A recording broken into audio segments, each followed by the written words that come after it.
এর আগের ভিডিওতে দেখেছেন শফিকদের বাড়ি। চলুন আজকে আপনাদেরকে ঘুরে নিয়ে আসি বিল্টার চাচার বাড়ি।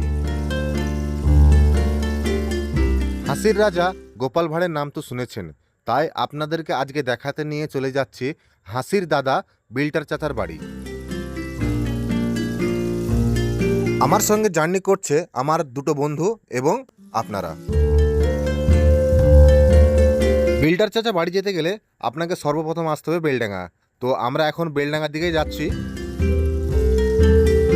আপনারা ট্রেনে করেও যেতে পারেন বেলডাঙ্গা। আমি যেহেতু আমাদের বাড়ির কাছে বেলডাঙ্গা, তাই আমি যাচ্ছি মোটরসাইকেলে করে।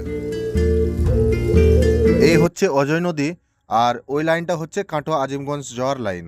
তো আমরা ডাইরেক্ট আমি এখান থেকে যেতে পারবো না বেলডাঙ্গা, আমাদের সামনে একটি গঙ্গা নদী পার হতে হবে। আর এটি হচ্ছে সাটুই। এই রাস্তাটা দেখতে পাচ্ছেন, এদিক দিয়ে যাওয়া হবে। আর পেছন দিকে হচ্ছে রেলওয়ে স্টেশন, মানে হচ্ছে এই দিকটা। এদিকটা হচ্ছে আপনার চড়িগাছা রেলওয়ে স্টেশন। এইখান থেকেও আপনি সাটুইয়ের ঘাট পার হয়ে আপনি যেতে পারবেন বেলডাঙ্গা। তো আমরা যাব হালসানাপাড়া ঘাট পার হয়ে। আমরা অবশেষে চলে এসেছি হালসানাপাড়া মোড়ে। তো এই যে রাস্তাটা দেখতে পাচ্ছেন ডান দিকে যাওয়ার ব্যাকে, এইদিকেই রয়েছে হালসানাপাড়ার ঘাট। তো আমরা এদিকে সোজা যাব এবং আপনাদের সঙ্গে সরাসরি দেখা করব হালসানাপাড়ার ঘাটে।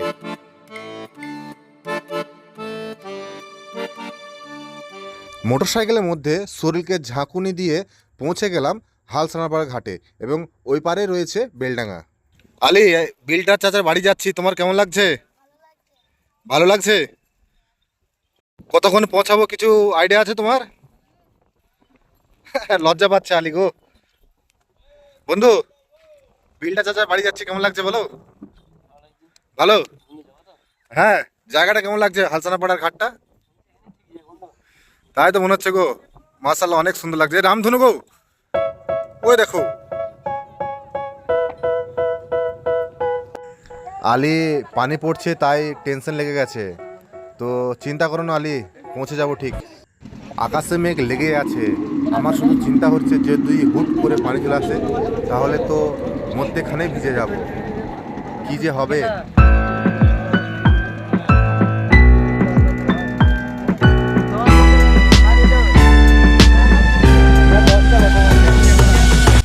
আমরা ঘাট পার হয়ে চলে এসেছি। ঘাট ভাড়া নিল 30 টাকা। আমরা এখন যাব ডান দিক দিয়ে। হালসানাপাড়া ঘাট থেকে বেলডাঙ্গার দূরত্ব 7 কিলোমিটার। চলুন যাওয়া যাক। আর এই জায়গাটার নাম হচ্ছে কুমারপুর। মার্শাল্লাহ মার্শাল্লাহ, অনেক সুন্দর জায়গাটা, দেখুন একবার। বেলডাঙ্গা ঢোকার আগে এই মসজিদটা একবার দেখে নিন, মার্শাল্লাহ অনেক সুন্দর লাগছে। অবশেষে বেলডাঙ্গা চলে এসেছি। এইদিকে হচ্ছে কলকাতা আর এদিকে হচ্ছে বহরমপুর। আমরা সোজা যাব।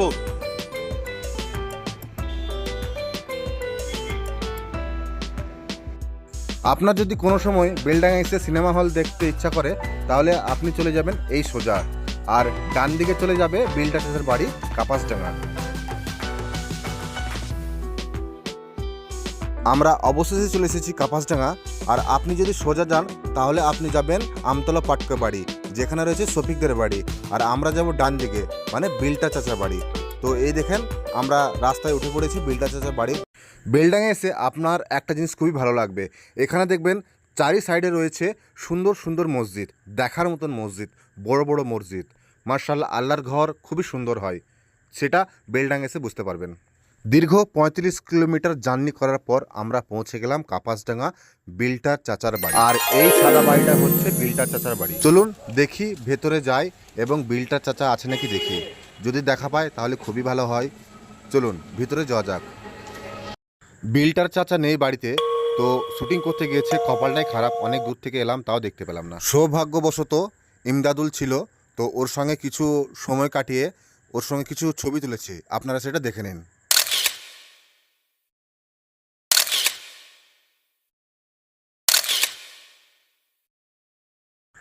বিল্টার চাচা শুটিং করতে গিয়েছে তাই দেখা হলো না, মনটা খুবই খারাপ। আলিরও মনটা খুবই খারাপ, আমার তো আরও বেশি খারাপ। কি আর করা যাবে, কপালে নাই ঘি, ঠকঠাক হলে পাবি কি, কথাতেই আছে। দেখা তো হলো না, যাই গঙ্গার ঘাটে গিয়ে আপনাদের সঙ্গে খোলাখুলিভাবে কথা বলি। যখন বিল্টার চাচার বাড়ি গেলাম তখন বাড়ির লোক বলল যে বিল্টার তো নেই, তো গিয়েছে শুটিং করতে। তো আমরা যখন বেরিয়ে এলাম তো বিল্টার চাচার দোকানের সামনে। তো লোকের মুখে জিজ্ঞেস করলাম যে বিল্টার চাচা গিয়েছে কোথায়, একটু বলতে পারবেন? তো তারা বললো যে না ভাই, ওকে তো বলতে পারবো না, কোথায় গিয়েছে সেটা বলতে পারলাম না। তো ওর সঙ্গে দেখা করতে যদি না পাও তাহলে তুমি ইমদাদুলের সাথে দেখা করতে পারো। তো আমি বললাম কোথায় আছে সে? আমি বললাম যে ইমদাদুল শ্যুটিংয়ে যায়নি? তারা বললো যে না, ইমদাদুল আর শ্যুটিং বিল্টারের সাথে করে না। তো আমি বাড়ি যাই, ইমদাদুলের বাড়ি। তো সেখানে গিয়ে দেখছি সে শ্যুটিং করতে ব্যস্ত অন্য জায়গায়, সে নতুন চ্যানেল খুলেছে সেখানে। তো আমি তাকে জিজ্ঞেস করলাম যে তুমি বিল্টারের সাথে যাওনি কেন? ইমদাদুল বলল যে ওর সাথে আমার কিছুদিনের কন্ট্রাক্ট ছিল, তো সেই কন্ট্রাক্ট পূরণ হয়ে গেছে। তো সেই কারণে আর আমি ওর সাথে করি না। আমি একটা নতুন চ্যানেল খুলেছি, তো আমি সেখানে এখন কাজ করি। সফল লোকের পেছনে সবাই কথা বলে, তো এই কথাটা আমি প্রমাণ পেলাম বিল্ডার চাচার বাড়িতে গিয়ে। এই ভিডিওটা আপনার কেমন লেগেছে অতি অবশ্যই কমেন্টে জানাবেন। এরপরে আপনি কোন ভিডিও দেখতে চান সেটি অবশ্যই কমেন্টে জানাবেন। তো চলুন, দেখা হচ্ছে অন্য কোনো আরেক নতুন ভিডিওতে। ততক্ষণের জন্য ভালো থাকবেন, হাসতে থাকবেন। খুদা হাফিজ।